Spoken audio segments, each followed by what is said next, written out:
그리고 만남의 축복 시리즈 8번째 시간이 되었습니다. 2번 앞으로 남았는데 이제 끝까지 함께 하셔서 정말 한 번의 어떤 기적 같은 만남, 운명적인 만남, 이 하나님과 만나는, 또 하나님의 사람을 만나는 축복이 내가 누리고 또 나의 자녀들, 나의 자손들, 그리고 나의 아는 분들이 이런 축복을 누리게 된다면 이거보다 큰 은혜가 없지 않겠습니까? 그래서 이 만남의 축복이 여러분의 축복 되기를 축원합니다.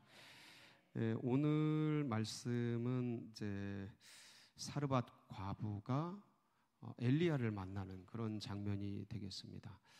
그러니까 이 말씀을 어떤 입장에서 보느냐, 이런 각도에 따라, 관점에 따라서 해석도 새로워지고 또 입장도 달라지겠죠. 그러니까 하나님의 입장에서 이 말씀을 보는 방법도 있을 겁니다. 그래서 하나님의 전능하신 그 섭리적 관점에서 이런 것들을 해석할 수도 있겠고요.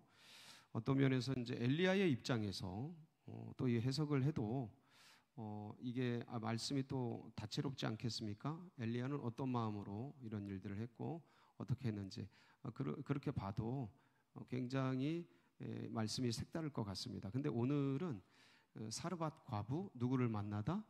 엘리야를 만나다. 그러니까 사르밧 과부의 입장에서 엘리야를 만났을 때의 제가 느끼기엔 당혹감, 그러면서 어떤 운명적인 결정을 해야 되는 그러한 입장의 마음을 좀 같이 나누고, 그래서 우리가 이 땅을 살아가면서 어느 때 이런 절체절명의 위기, 아니면 굉장히 어떤 뭔가 운명을 건, 내 인생을 건 어떤 결정을 해야 되는 때에 우리가 과연 어떻게 해야 될까? 저희 사르밧 과부를 생각하면 그러니까 사르밧 과부를 만난 엘리야가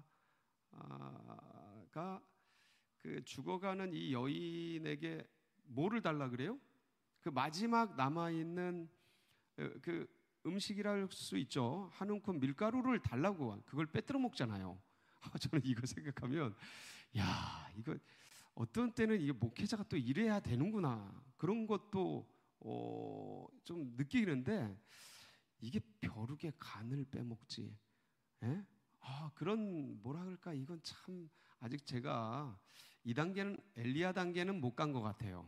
엘리야 단계는 못 간 것 같은데, 이런 것도 시키면은 해야 되는구나, 이런 어떤 영적인 레벨로 가야 되는구나 하는 그런 거를 느끼면서 굉장히 진짜 이 고개가 절레절레 흔들어지는 그러한 면모가 있습니다. 여러분은 어떠세요? 여러분이 엘리야라면 여러분이 엘리야인데 이 사르밧 과부한테 가가지고 그거 내놔, 이래야 된다면 어떠시겠어요? 여러분은 잘할 수 있을까요? 결코 쉽지 않을 겁니다. 결코 쉽지 않을 겁니다. 예. 그런데 어쨌든 이 엘리야는 하나님의 그 말씀을 받들어서 이제 가가지고 이제 이 일을 하게 되는데, 엘리야는 하나님께서 시켜서 하겠지만 이제 사르밧 과부는 이게 웬일입니까? 예? 이게 갑자기 이제 만난 이런 있을 수 없는 일, 그리고 야, 이거 이 당혹감을 어떻게 이제 풀어야 될지 참 난감한데, 여러분 사르밧이 어딜까요? 사르밧? 시돈 땅 사르밧이라고 그러죠? 네, 사르밧. 이 사르밧은 히브리어고요. 사르밧은 요거를 헬라어로 음역한 게 그 사르밧과 사렙다라고 하잖아요. 사렙다 들어보셨죠? 같은 말입니다.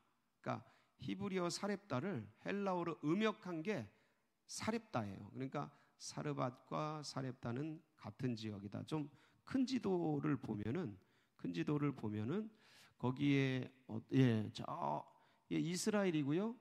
이스라엘 보이시죠? 예, 가운데 큰 땅, 저 위쪽 찐노란 저게 이제 페니키아입니다. 페니키아의 시돈 땅 있죠. 시돈 땅 바로 밑에 사르밧 보이십니까? 안 보이시죠? 예, 좀 작은, 아니 다른 사진을 보여주시면 거기에 뭐가 나오냐 보이시죠? 시돈 밑에 사렙다 있죠. 저기가 그 유명한 사렙다, 그러니까 사르밧이에요. 같은 지역인데 저기가 뜻이 있어요. 여러분, 사르밧의 뜻이 뭐냐면 녹이는 집, 녹이는 집이란 뜻이에요. 겟세만에 빻는 곳이란 뜻이잖아요. 짓이기는 곳, 겟세만에 들어보셨죠? 예수님이 마지막에 아주 땀방울이 빗방울이 돼도 기도하셨던 장소, 겟세마네. 그러니까 감람나무 열매를 짓이겨서 올리브유를 짜내는 곳, 짓이기는 곳이란 뜻이에요. 참 미묘하지 않습니까? 그 장소에서 주님은 짓이기듯이 이 땀방울이 빗방울이 되듯이 몸을 짓이기는 그 연관성이 있듯이 이 사르밧은 녹이는 집, 격렬한 시련의 장소란 뜻이에요. 녹이는 집, 격렬한 시련의 장소. 근데 여기가 어떤 곳이었냐면 그 유리를 녹이는 곳이었던 장소였어요. 재밌지 않아요? 저 이거 연구하면서 야, 이런 의미들이 있었구나. 그래서 사르밧 여인을 찾아간 거구나. 그러니까 하나님이 사르밧 여인을 찾아가라 그러잖아요. 이래 사르밧 자체에 이런 뜻이 있는 거예요. 그러니까 녹여지는 곳, 유리가 녹여지듯이 심령이 녹여지는 거죠. 그러니까 격렬히 싸우는, 그러니까 내 내면이 녹을 정도로 격렬히 싸우는 것이에요. 이제 그런 의미가 있는데 이 사르밧에 한 여인이 살고 있었는데 이 여인은 과부였어요. 과부였는데 이때 당시에 이제 사회적 배경과 또 자연적 배경과 여러 가지 것들을 이제 찾아봐야만이 이 당시에 이 여인이 처한 위치와 어떤 여건과 처지들을 우리가 좀 입체적으로 이해를 할 수가 있습니다. 그래야 이 엘리야가 이 여인에게 요구하는 게 얼마나 황당무계한 건지, 그리고 얼마나 이게 인간으로서는 할 짓이 못 되는지. 제가 이렇게 과격한 언어를 쓰는 것은 진짜 그렇기 때문이에요. 근데 인간으로서 할 짓이 못 돼도 하나님이 하라면 여러분 해야 됩니다. 하나님이 가라면 가야 됩니다. 가기 싫어도 가야 돼요. 뭐 그게 우리 주님을 따르는 우리들의 순종 아니겠습니까? 근데 이제 이런 상황 속에 있는데 이런 상황과 환경을 이해해야 이제 그런 것들이 이제 나오게 됩니다. 요 당시는 아합 왕이 다스리던 때예요. 아합 왕은 북이스라엘의 7대 왕입니다. 7대 왕인데 가장 악독한 왕 하면 누가 나와요? 아합 왕이 나와요. 그럴 정도로 북이스라엘과 남유다에서 최고 악독한 왕 중에 1, 2, 3로 뽑히는 그 정도로 악한 왕이에요. 근데 사회적으로 보면, 그러니까 이런 신앙적으로 말고 사회적으로 보면 굉장히 유능한 왕입니다. 누가요? 아합 왕이 뛰어난 왕이에요. 주변 지역을 점령하고 조공을 받고 아주 뛰어났던 왕이에요. 근데 이제 신앙적으로 보면 이 사람이 망가질 대로 망가집니다. 엄청나게 망가져요. 어느 정도로 망가지느냐면 우리 열왕기상 한번 말씀 보시겠습니다. 16장이고요. 우리 29절에서 33절 말씀을 한번 볼게요. 거기 어떻게 무너지는지 시작. 유다의 아사왕 제38년에 오므리의 아들 아합이 이스라엘의 왕이 되니라. 오므리의 아들 아합이 사마리아에서 22년 동안 이스라엘을 다스리니라. 오므리의 아들 아합이 그의 이전의 모든 사람보다 여호와 보시기에 악을 더욱 행하여 느밧의 아들 여로보암의 죄를 따라 행하는 것을 오히려 가볍게 여기며 시돈 사람의 왕 엣바알 딸 이세벨을 아내로 삼고 가서 바알을 섬겨 예배하고 사마리아에 건축한 바알의 신전 안에 바알을 위하여 제단을 쌓으며 또 아세라 상을 만들었으니 그는 그 이전에 이스라엘 모든 왕보다 심히 이스라엘 하나님 여호와를 노하시게 하였더라. 한마디로 말하면 우상, 그 중에서 어떤 우상이요? 바알. 이 신앙을 극대화시킨 사람이 이 아합 왕이 되겠습니다. 왜 그랬을까요? 부인이 이세벨이 엣바알이라고 바알을 섬기는 왕의 딸을 부인으로 맞이했어요. 그래가지고 이 신앙이 그냥 이 나라를, 북이스라엘을 완전 점령해 버려요. 완전히 바알 신을 섬기는 나라로 이제 바뀌어 버립니다. 그러니까 이제 나중에 이 하나님을 섬기는 사람들이 북이스라엘에 있었겠어요, 없었겠어요? 있었죠. 근데 그들을 다 죽여버립니다. 하나님을 믿는 사람들을 다 죽이고 하나님의 선지자들을 전부 없애버려요. 그래가지고 전부 무너지는데 열왕기상 18장 3절 4절에 보면 거기 그때 참혹했던 신앙 박해 그 내용이 일부 나옵니다. 한번 볼까요? 시작. 이세벨이 18장 3절 4절 예, 아합이군요. 시작. 아합이 왕궁 맡은 자 오바다를 불렀으니 이 오바다는 여호와를 지극히 경외하는 자라. 이세벨이 여호와의 선지자를 멸할 때 오바다가 선지자 100명을 가지고 50명씩 굴에 섬기고 떡과 물을 먹였더라. 그러니까 이세벨이 뭐를 죽여요? 여호와의 선지자들을 죽여요. 그러니까 공권력을 가지고, 여왕이니까 왕을 움직여서 공권력을 가지고 한마디로 말하면 아주 신앙 박해를 한 거죠. 여호와를 믿는 여호와 신앙자들을 전부 어떻게 한 거예요? 죽여버린 거예요. 선지자들을 죽이면 그 신앙을 하고 싶어 해요? 안 하고 싶어 해요? 무서워해서 다 숨죠. 그러니까 전부 없애버리는 거예요. 여호와 신앙을 전부 없애버리는 거예요. 무너뜨리고. 그러면서 그래서 하나님께서 누구에게? 엘리야에게 거기에 이 아합이 다스리는 북이스라엘에 뭐가 오게 한 거예요? 가뭄이 오게 한 거예요. 비가 내리지 않도록. 그게 열왕기상 17장 1절에 한번 보면 거기에 이제 한번 보시겠습니다. 시작. 길르앗에 우거하는 자 중에 디셉 사람 엘리야가 아합에게 말하되 내가 섬기는 이스라엘의 하나님 여호와께서 살아계심을 두고 맹세하노니 내 말이 없으면 수년 동안 비도 이슬도 있지 아니하리라 하니라. 예, 그래서 비도 안 내리고 뭐까지 안 내려요? 이슬. 그러면 이건 뭐예요? 절대적 가뭄이죠. 예? 절대적 가뭄. 근데 이 땅이 어느 땅이에요? 저기가 전부 어느 땅이에요? 저 지금 이스라엘 그 위에 뭐 이 지역이 전부 무슨 땅이에요? 중동 땅이에요. 중동 땅은 그냥 기본적으로 낮에 온도가 몇 도예요? 40도? 기본? 50도. 예, 40도, 50도는 기본이에요. 근데 여기에 비가 안 내려. 뭐도 안 내려요. 이슬도 안 내려. 근데 몇 년 동안 그렇게 해요? 10년? 어디 나와 있지? 10년? 야고보서 5장 17절에 보면 거기에 몇 년 동안 비가 안 내렸는지 나와 있거든요. 같이 볼까요? 시작. 엘리야는 우리와 성정이 같은 사람이로되 그가 비가 오지 않기를 간절히 기도한즉 3년 6개월 동안 땅에 비가 오지 않아. 얼마나요? 3년 6개월 동안. 비가 그러니까 이 3년 6개월 동안 비가 내리지 않으니까 그냥 온 천지가 다 대가뭄이 대가뭄. 예, 그러니까 우리나라는 이런 걸 경험을 안 해봐서 잘 모릅니다. 그러니까 논밭에 갈라지고 뭐 거북이 등가죽처럼 논밭에 비가 안 왔다. 그런 것 정도가 아니에요. 그런 정도가 아니야. 이 중동 땅은 원래 뭐가 안 와요? 비가 안 와요. 원래 비가 안 와.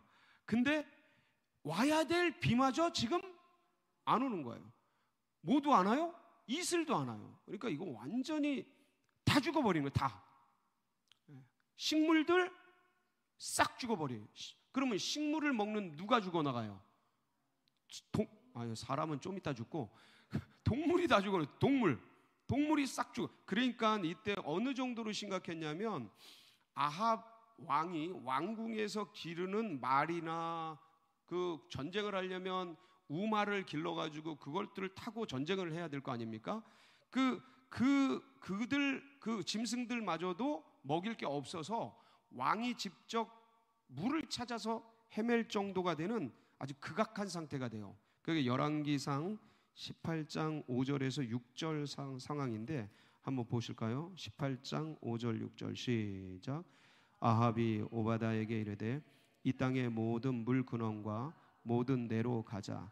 혹시 꼴을 얻으리라. 그리하면 말과 노새를 살리리니 짐승을 다 잃지 않게 되리라 하고 두 사람이 두루 다닐 땅을 나누어 아합은 홀로 이 길로 가고 오바다는 홀로 저 길로 간. 지금 아합이 누구예요? 왕이에요. 왕이 지금 말 타고 자기 짐승들 살리겠다고 뭘 찾아가는 거예요? 물 근원을 찾아보는 거예요. 그러니까 그 정도로 왕도 지금 짐승들 살려야 되는 간절함이 있을 정도로 하니까 여러분 이렇게 그 나라에 가난이 오고 가뭄이 오고 고통이 오고 어려움이 오면 제일 고생하는 사람들이 누굴까요?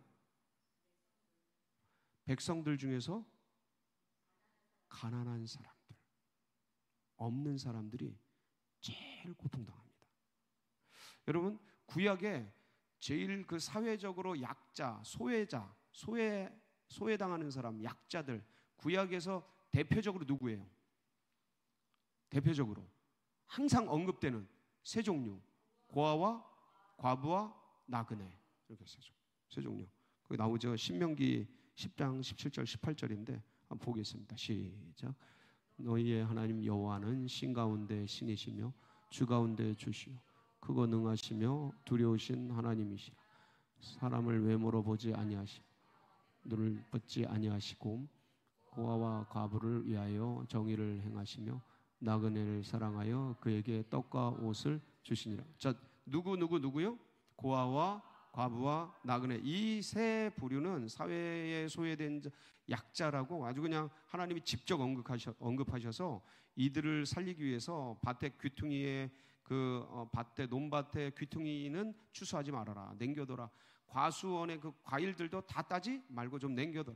떨어진 이삭 줍지 말아. 누가 먹게? 이분들이 먹게. 냅둬라. 왜냐하면 이때 과부는요 남편이 없는 사람이잖아요. 근데 이 남편이 없어지면 뭐가 없어진 거예요? 노동력이 없어진 거예요. 그러니까 먹고 살 길이 없는 거예요. 이분들은. 그러니까 그만큼 약자예요. 그러니까 이 나라에 가난이 오고 가뭄이 오고 고통이 오고 전쟁이 오고 어려움이 오면 가장 고통받는 부류는 백성들 중에서도 가난한 사람들이에요. 그러니까 이 직격탄을 맞은 거예요. 이 나라의 어려움에 직격탄을 맞은 게 사렙다에 있는 과부도 동일하게 극악한 상태가 된 거예요. 그러니까 오늘 본문에 보면 어떤 상황이에요? 나무 두 개면 얼만큼 돼요? 제가 보기엔 뭐 요런 나무는 아닌 것 같고요. 한 이 정도 되는 나무는 아니겠어요? 예? 이 정도? 나무 두어 개를 가져다가 내용이 그렇잖아. 두어 개를 가져다가 그걸로 밀가루를 반죽해서 이렇게 이 이스라엘은요 이렇게 불을 떼서 고에 이렇게 해서 우리로 말하면 소뚜껑 같은 데다 이렇게 밀가루 반죽된 걸 이렇게 넓혀가지고 먹는 그렇게 약간 구워서 먹는 그게 식사예요. 이들의 식사예요. 그러니까 한 움큼 밀가루를 이렇게 물고 이렇게 반죽해서 그렇게 해서 먹고 뭐 한다 그런 표현되어 있어요. 내 아들과 함께 그다음에 죽을 것을 기다리는 상황. 이 상황은 무슨 상황이에요? 완전히 아사 직전의 이제 상황이 되겠죠. 자, 그런데 이때 엘리야는요 그리시네가에서 주님께서 까마귀들 보내서 먹이시고 시내 물로 물 먹게 하시고 그랬어요. 그러니까 계속 잘 먹고 잘 살았어요. 그러면 잘 먹고 잘 살았는데 이 사람 이게 모습이 여기 이 사렙다 과부와 아들은 어떻겠어요? 완전히 그냥 삐쩍해가지고 그 알잖아요. 그 북한 그 굶어 죽는 그 아사자 그 직전에 있는 그 분위기 그 느낌 아시죠? 네. 그런 상태고 엘리야는 어때? 엘리야는 잘 드셨단 말이에요. 이제 이런 상황에서 이제 오게 됐는데 그러면 누가 누굴 도와줘야 돼요? 상식적으로 엘리야가 이분들을 도와줘야지.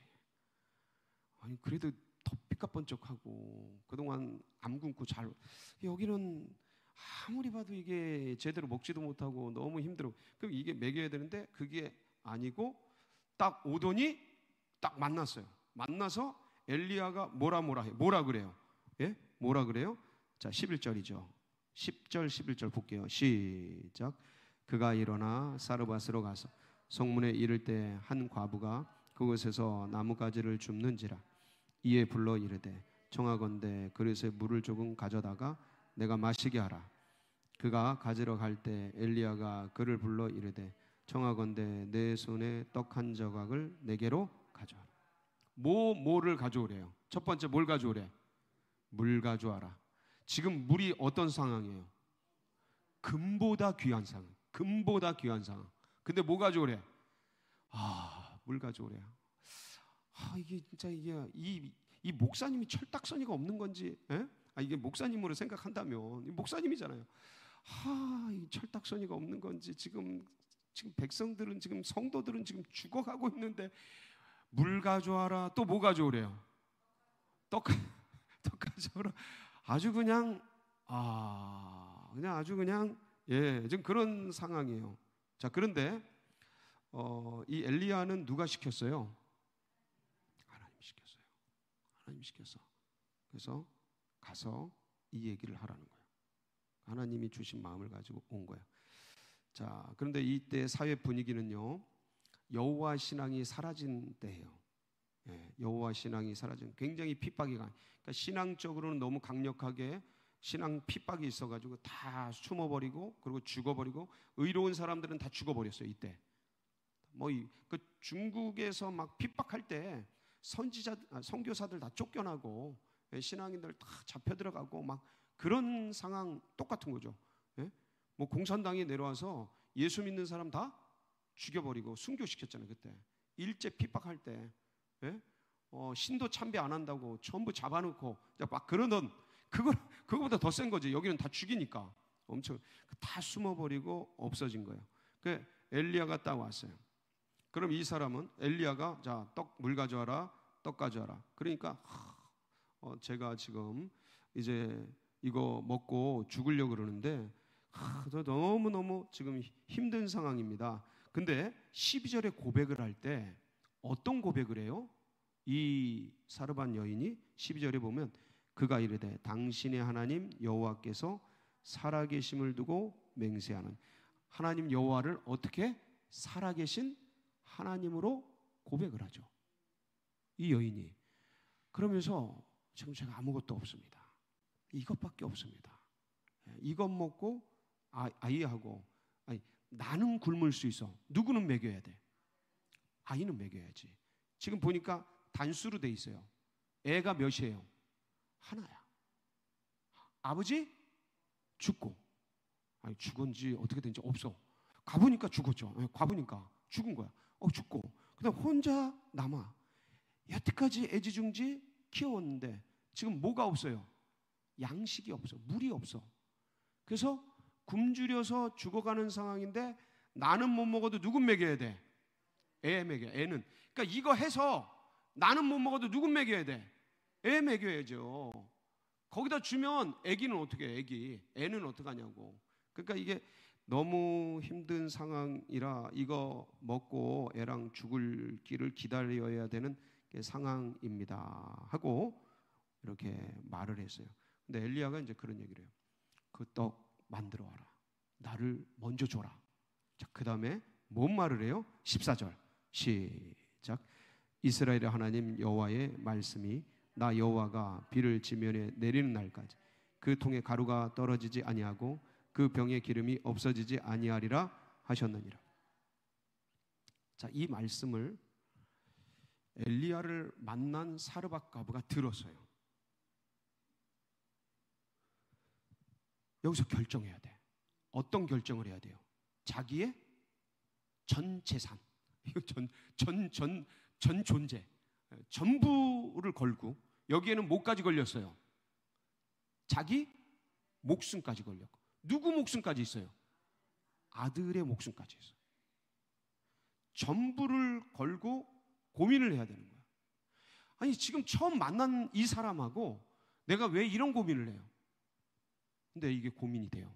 뭐냐면 하나님이 뭐라고 말씀하셨냐면 이걸 드리면 비가 오기까지, 이게 얼마나 될지는 몰라. 그 오기까지 뭘 채워주신대? 양식을 해결해 주신대. 자, 그러면 이 하나님의 말씀을 전한 이 엘리야를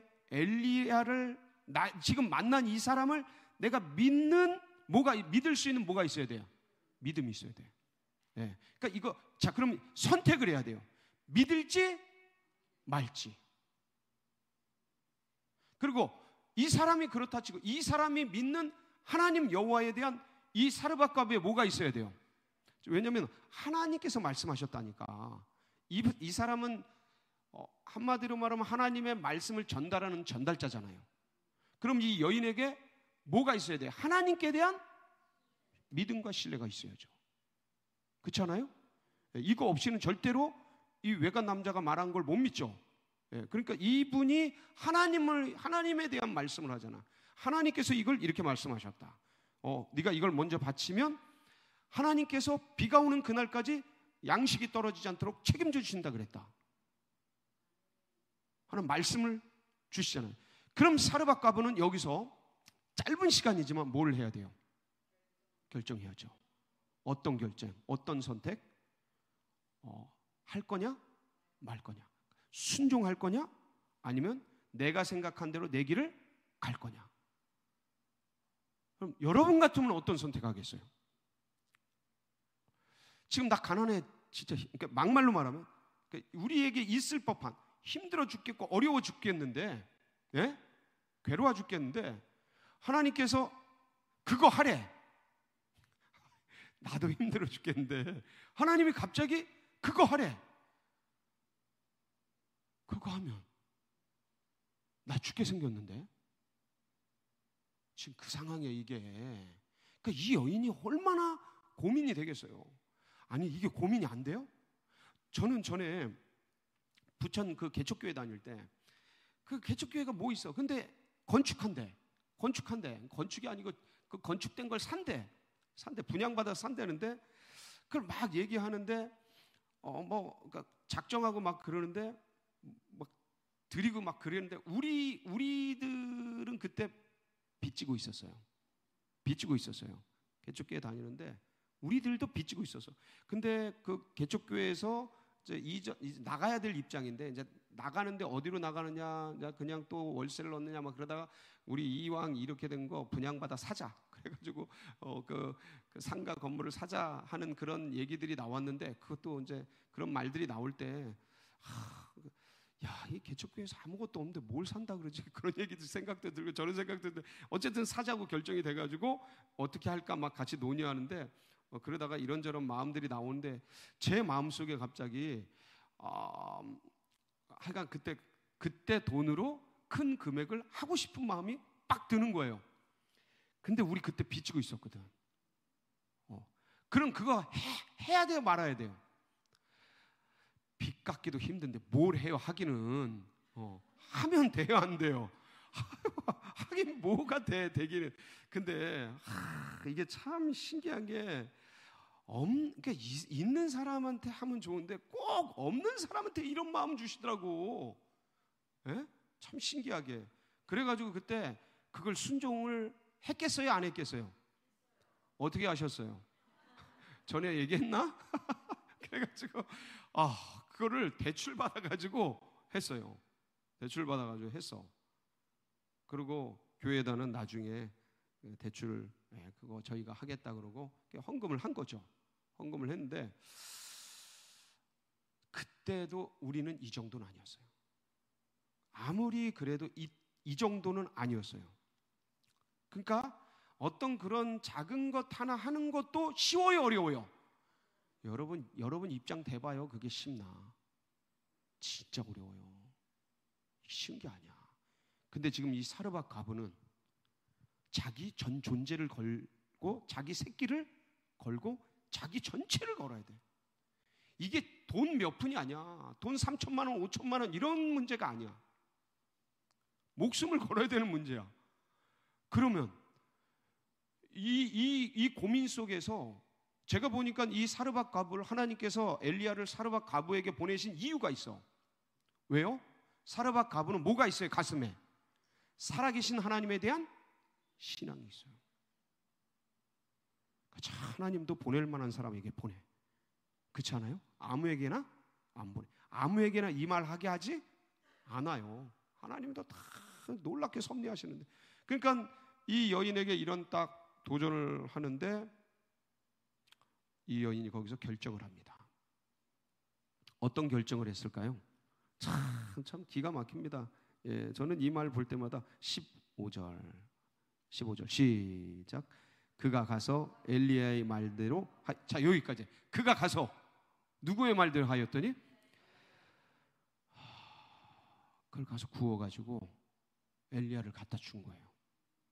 네. 근데 이걸 구우면서 무슨 생각을 했을까? 저는 그 여인의 입장에 생각, 내가 미쳤지. 내 새끼도 죽게 생겼는데 이게 무슨 짓인가? 아마 그런 생각하잖아요. 그러니까 하나님의 말씀인데 순종해야지, 기쁨으로 순종해야지. 이건 아니었을 것 같아. 이건 아니었을 것 같아. 네. 내가 미쳤지. 내가 지금 무슨 짓을 하는 건가? 아마 속으로 그런 생각을 수도 없이 하지 않았을까요? 이거 진짜 그게 될까? 근데 이게 사람이라는 게요, 하나님께 대한 신앙이 있기 때문에 순종은 해야 된다는 걸 알아요, 몰라요? 근데 감정은 어때요? 감정은 막 부대낍니다. 막 힘들어요. 막 어렵고. 그게 기쁨으로 된다. 여러분, 예수님도요, 겟세마네에서 이거 순종해야 되는데 뭐가 감정이 어때요? 이거 안 했으면 하는 마음이 들어요, 안 들어요? 예수님도 들어요. 예수님도. 이 여인도 똑같잖아요. 지금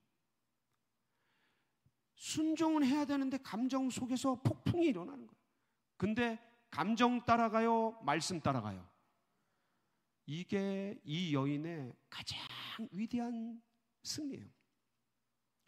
이게 승리예요. 그러니까 이 여인을 살린 건 이 말씀을 붙잡은 거예요. 하나님 살아계심을 붙잡은 거예요. 그러니까 이 상황과 환경에 처져서 눌려서 그렇게 살다 그렇게 죽을 수 있는 여인이었어.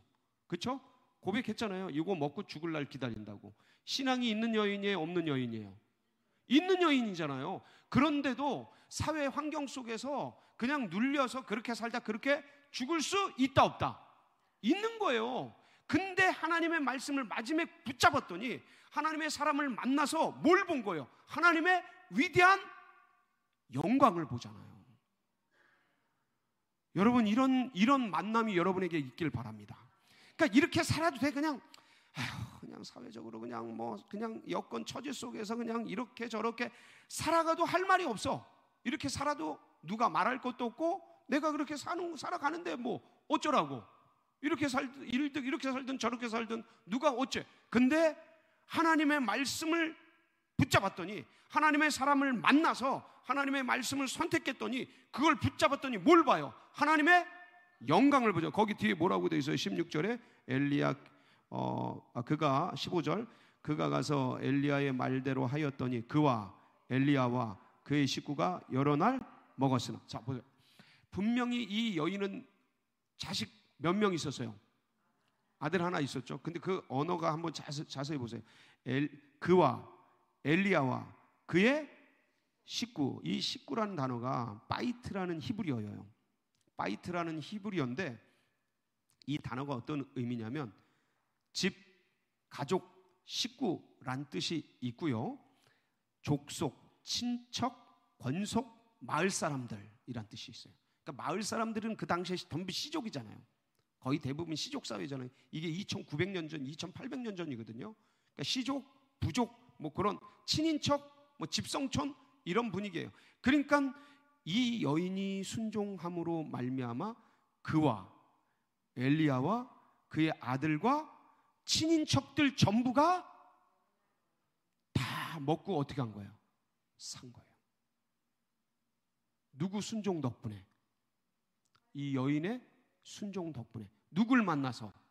하나님의 사람을 만나서 하나님의 영광을 보면서 성경에 기록되고. 예수님이 이 여인을 언급해요, 안 해요? 이 여인을 언급합니다. 이 여인을 언급해요. 예수님의 가슴 속에도 살아있는 여인, 이런 영광을 누리는 엄청난 복을 받습니다.